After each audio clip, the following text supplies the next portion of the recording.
Durante mis años de juventud, hace un poco más de lo que quisiera reconocer, trabajé brevemente en un cine de mi ciudad natal en México. No puedo mencionar el nombre, pero hoy serían conocidos con una abreviación de Cinema Mexicano, y en ese entonces el nombre era una doble M. Si creciste durante los 90s o 2000, seguramente ya sabes de cuáles hablo. Pues bien, en el verano del 2003, cuando yo tenía 16 años, mis padres insistieron mucho en que consiguiera un empleo para tener algo que hacer durante las vacaciones. A mí no me agradaba para nada la idea, pero debo admitir que el dinero nos hacía mucha falta. Mi padre era taxista y no estaba teniendo una buena temporada. Mi madre era costurera y tenía meses sin un solo pedido. Mi hermana pequeña, Elizabeth, de apenas 7 años, había estado bastante enfermiza últimamente, y las cuentas médicas, las deudas y la renta tenían a mis padres tan nerviosos como un perro chihuahua. El ambiente en casa era tenso, y mi escape era la escuela, a la que muchas veces solo fingía ir. En su lugar, me la pasaba con algunos amigos del turno de la tarde, cuyas familias no tenían problema con el consumo de alcohol entre jóvenes.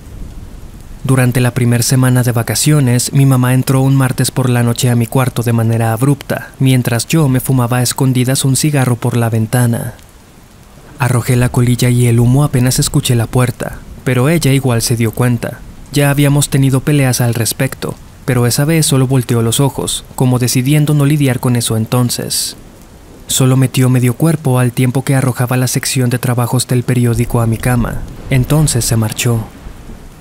Yo me acerqué a recogerlo. Comencé a pasear mis ojos por las diferentes ofertas, mientras en mi pequeña tele se transmitía otro rollo. No había mucho ahí para mí.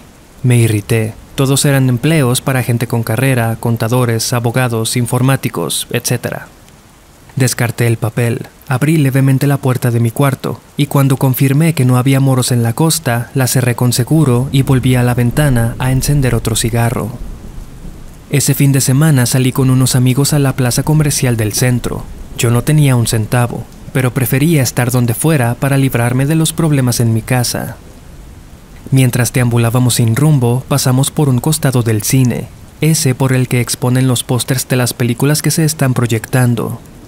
Buscando a Nemo, Abajo el amor, Piratas del Caribe, Más rápido y más furioso, son algunos de los títulos que creo recordar de esa época.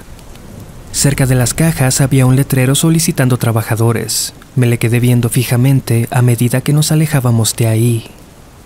No me pareció tan mala idea trabajar en un cine, sobre todo en aquel, el cual mi familia solía frecuentar en épocas de mayor abundancia. Pasé buenos momentos de mi infancia ahí. Decidí presentarme el lunes con mi solicitud. A mi madre le dio muchísimo gusto la noticia. Se sintió raro. Para ella, todo lo que yo hacía estaba mal. Lázaro, el gerente, fue quien me entrevistó. Un tipo no mucho mayor que yo, pero cuya vida definitivamente lo había hecho envejecer de manera horrible y apresurada. No tendría ni los 30 y ya estaba quedándose calvo. Su cuello presentaba arrugas de esas oscuras y su camisa evidenciaba que debía cambiar de marca de desodorante cuanto antes. Yo no le caí bien y él no me cayó bien a mí, pero quedé contratado y comenzaría mi entrenamiento esa misma semana. En mi primer día me entregaron mi camisa y gorra de principiante. Lázaro me presentó a Brenda, una empleada de mayor antigüedad que sería mi entrenadora. Ella me dirigió a los lockers para que me cambiara, diciendo que me esperaba a la vuelta en la sala de break. Brenda me pareció muy guapa, o será que yo estaba en plena edad, no lo sé, pero me atrajo en cuanto la vi. Su rostro era afilado, aunque tierno. Tendría unos 19 años y su cuerpo no podía estar en mejor forma. Sus mejillas eran rosadas, tenía un cuello blanco y delicado. Fue un verdadero deleite para mí caminar tras ella de camino a los lockers. Pero en fin, cuando me puse mi uniforme fui a la sala de break, donde estaba Brenda charlando con otros 3 chicos, Edgar, Jessica y Norma, mis compañeros de turno. Se veía que tenían tiempo de conocerse, lo cual me intimidó un poco. Nunca me he sentido capaz de integrarme a ningún grupo. Brenda me presentó con todos de manera diplomática y rutinaria. Los demás me saludaron con un gesto de mano o moviendo la cabeza. Según me explicó, ahí todos hacían de todo. A veces proyección, a veces dulcería, a veces caja, a veces limpieza. Pero todos empezaban por esta última, y de ahí, si te esforzabas, podías ascender. Me indicó dónde estaba el closet con los utensilios de limpieza, cuáles usar y que debía realizar rondas cada 30 minutos para mantener los baños limpios, además de estar alerta al final de las proyecciones para asear las salas. Una vez estuve informado, se despidió y se alejó en dirección a la dulcería. Con ella se fue toda la confianza en mí mismo hasta este punto. Mantenerme ocupado no fue difícil en lo absoluto. Ahora que estaba del otro lado, entendí por qué muchos empleados tienen actitudes tan negativas. Durante mi infancia utilicé aquellos baños muchísimas veces, siempre sin preguntarme quién los limpiaba y sin inmutarme cuando algo de mi orina caía fuera del excusado. No sé qué era más degradante, si el hecho de tener que limpiar el desastre de otros o la forma tan despectiva con la que te miran mientras lo haces. En fin, esta es mi vida ahora, pensé. Entrar a limpiar, salir y hacer lo mismo pero en el pasillo de las salas, entrar a limpiar otra vez, y así hasta que llegó la hora de la comida. Entré a la sala de break donde Edgar y Norma ya estaban comiendo. Olvidé por completo llevar almuerzo, y para mi vergüenza no traía dinero suficiente para comprar nada en el supermercado que colindaba con el cine. Edgar se dio cuenta de esto y me dijo: «Vamos a la dulcería y te preparas un hot dog». Me acompañó hasta allá, donde estaba Brenda atendiendo a una fila interminable de clientes. Intentando no estorbarle, Edgar me mostró cómo hacer un hot dog mientras me explicaba que, en teoría, podía hacerlo cuando quisiera. Nadie se daba cuenta. De manera discreta, Brenda me pasó por su espalda un bote de palomitas a medio llenar. Aquel gesto me hizo sentir apreciado, incluido en la camaradería. De vuelta en la sala de break, estaba Norma terminando de comer. Edgar y yo nos sentamos. De repente, entró Lázaro y dijo: «Ustedes tres, salas, hoy». Yo no entendí y pregunté: «¿Qué fue lo que dijo?» «Tu bautizo», contestó Edgar. «Te vas a quedar a limpiar las salas con nosotros». «Pero yo salgo a las 9», repliqué. Ante esto, Norma reaccionó con una discreta risita mientras se levantaba a lavar su tupper. Cuando no hay gente que lo haga, no queda de otra. Eso significa disponibilidad de horario en la solicitud. Avisa a tu casa que vas a llegar de madrugada. Debo admitir que la idea de estar dentro de un cine después de que cierra me pareció emocionante. Además, eso significaba permanecer más tiempo fuera de casa. La última función terminaba a medianoche.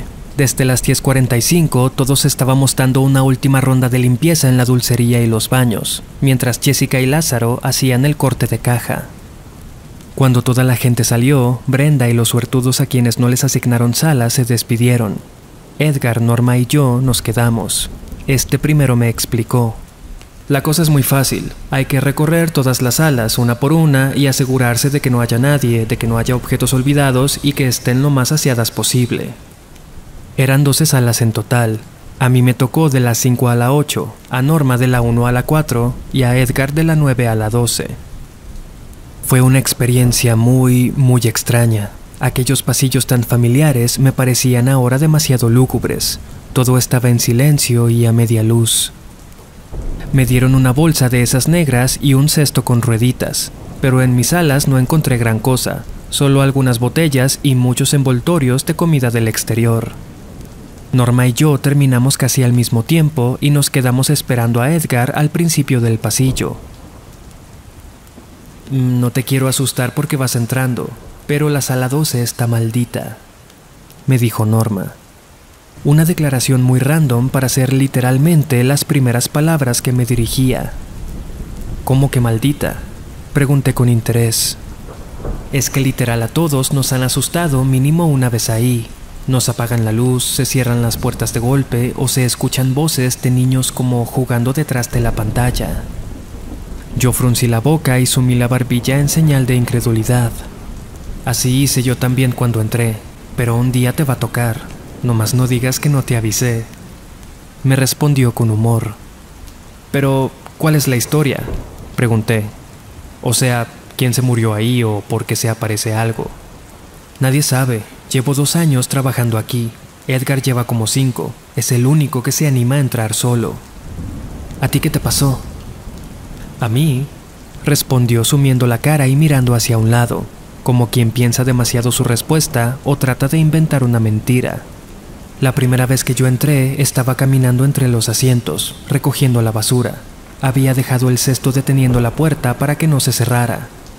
Luego, nomás escucho un escándalo en la entrada, y cuando fui a ver, el cesto se había volcado. Toda la basura estaba regada. Como era mi primer semana, supuse que me estaban aplicando una novatada. Pero en eso, escucho unas risas atrás de mí, ahí donde está la pantalla, como de 2 niños jugando, y ahí sí me asusté. ¿Y cómo sabes que no fue una broma, una novatada como dices tú?, le pregunté. Pues porque Edgar y otro chavo que se llamaba Samuel vinieron a ver qué pasaba y me ayudaron a levantar la basura, como que ellos ya sabían y todo. Órale, dije de manera distraída mirando hacia el pasillo. Norma no me agradaba del todo. Se veía que era de esas personas que disfrutan mentir, que lo hacen por mero placer. A lo lejos vimos venir a Edgar con su cesto. Eso es todo, amigos, dijo imitando a Porky. Cuando salí, mi papá me esperaba en el taxi. Subí. No me preguntó cómo me fue y condujo hasta casa en silencio. Ahí supe que mi hermana había tenido fiebre todo el día. Los siguientes días pasaron rápido, demasiado rápido. Durante mi primer semana continué con mis monótonas labores, aunque afortunadamente ya no me tocó limpiar salas. Cuando llevaba poco más de un mes, Brenda comenzó a capacitarme para estar en la dulcería. Disfruté mucho esos momentos. Dudo que ella se diera cuenta de lo que yo sentía. Agosto estaba por terminar, y una noche, mientras calentaba una sopa instantánea en el microondas del break room, Lázaro se asomó, me apuntó y me dijo: Salas. Me entusiasmó saber que Brenda estaría conmigo en esa ocasión, junto con otra chica llamada Gemma, que había entrado hacía un par de días. Gemma, tú vas a limpiar las salas de la 1 a la 4, comenzó a decretar Brenda. Perdón por no presentarme antes, me dicen Temo. Tú ve de la 5 a la 8. Quise hacerme el valiente, no quería permitir que Brenda limpiara la última sala, aquella que estaba embrujada. Así que dije: no, yo limpio la última hilera si quieres. Me miró sin alzar el rostro, con una expresión severa. Tuve que ocultar cuánto me excitó aquella mirada. Esbozó una sonrisa, se encogió de hombros y dijo: va, está bien. Tomé mi cesto, mi bolsa y comencé mi trabajo. Aquella vez en la sala 10 encontré un billete de 100 pesos. Qué gran día, pensé. Definitivamente iba a invitar a Brenda a salir cuando terminara la jornada. Ya solo me faltaba la 12, aquella sala al final del pasillo, alejada de todo. Mientras caminaba hacia allá, rodando mis cosas, me sobrevino una sensación extraña. A medida que me acercaba, me pareció oler un perfume, uno que me recordaba mucho a mi abuela, con quien había ido a ese cine cuando era niño. Ella había fallecido hacía unos años. Aquel aroma me hizo tener una serie de flashbacks que me dejaron caminando en automático. Abrí la puerta de la sala 12, interpuse mi cesto para que se mantuviera abierta y entré. No había mucho que limpiar. Cuando iba más o menos a la mitad de las hileras, las luces se apagaron. Me quedé completamente a oscuras. No podía ver ni mis manos. Me enderecé y permanecí quieto. Quería salir de ahí, pero no veía nada. Como todo un cobarde, solo atiné a medio gritar un nombre. ¡Brenda! No hubo respuesta. Comencé a sentir mucho miedo. No sabría explicar cuánto. De repente...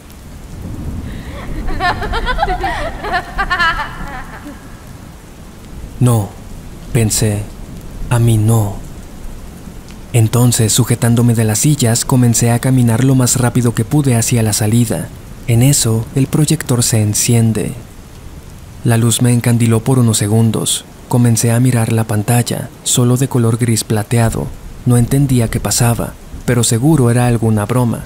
Pensé en Norma y por un segundo sentí más ira que miedo. Sin embargo, me percaté de algo a mi alrededor. La sala había cambiado. Los muros de color púrpura ahora eran azules, como los recordaba en mi infancia. Los asientos tenían un grabado distinto, como de hacía 10 o más años. Entré en pánico, comencé a hiperventilar, quise gritar, pedir ayuda, pero me dolía el pecho solo de respirar.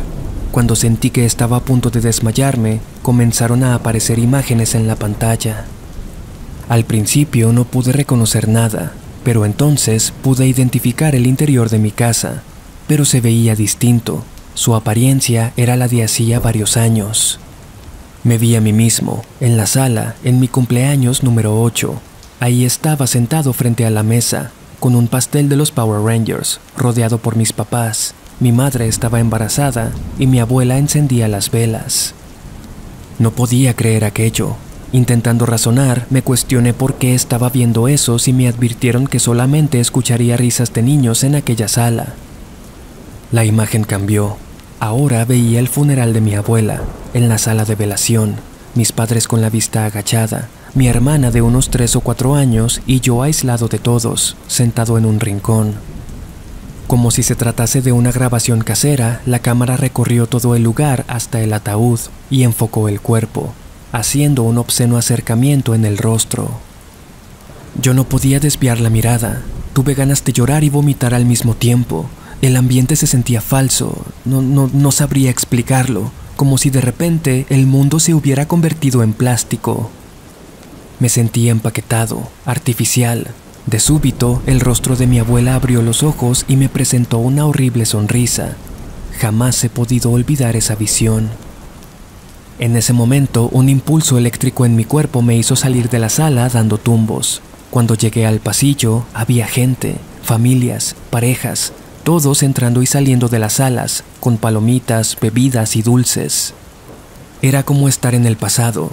La gente se movía como en cámara lenta, dejando breves estelas de color tras ellas. Aturdido, comencé a avanzar.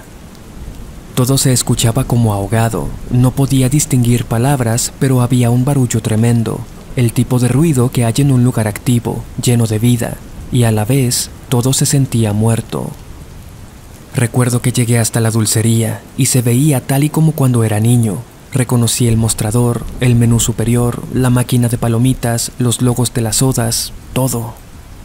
Mi cabeza me punzaba, mis movimientos no eran naturales. Era como cuando exploras un sitio en Google Earth. Me apresuré al baño, quería vomitar, tenía unas náuseas tremendas. En el camino no me importó chocar con las personas, pero por alguna razón simplemente los atravesaba. Entré a los sanitarios, me dirigí hacia los lavabos y me apoyé sobre mis codos. Levanté la cabeza en dirección al espejo y me vi. Era yo, pero de niño. Reconocí mi ropa, mi reloj digital con calculadora, pero mi rostro estaba deformado, como en una constante mueca de disgusto que me hacía parecer anciano. En ese momento me sentí perdido. Me invadió una sensación de desasosiego. Las náuseas se habían ido, pero fueron reemplazadas por un sentimiento de absoluta desesperanza. Tambaleé hasta uno de los excusados, cerré la puerta y me senté, apoyando mi cabeza en las rodillas. Pasé mis manos sobre mi nuca y la apreté entrelazando los dedos. Comencé a gritar. «Aquí está». La voz de Brenda comenzó a escucharse de forma gradual. Sentí una mano en mi hombro y todo mi cuerpo se contrajo. «¿Qué te pasó?», escuché que dijo.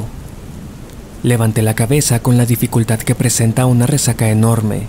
La expresión de Brenda me hizo saber que debía verme terrible.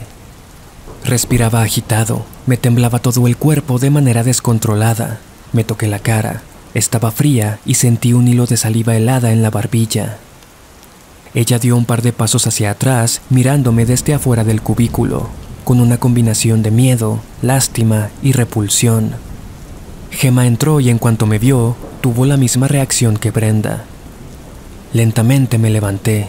Ambas se hicieron a un lado, en total silencio, mientras me dirigía a los lavabos. Vi mi reflejo. Estaba pálido. Tenía los labios morados y resecos. Las chicas me ayudaron a salir y me sentaron en el pasillo. Yo no podía hablar. Estaba asustado. Ya ni sabía en qué dimensión estaba. Brenda me dio agua. Llamó a mi casa para que fueran por mí cuanto antes. 15 minutos más tarde, mi padre llegó. Ellas me ayudaron a subir al taxi. Los siguientes recuerdos son confusos. No tuve que renunciar, me despidieron, supuestamente por mentir en mi solicitud respecto a mi salud mental. Mi padre hizo el trámite.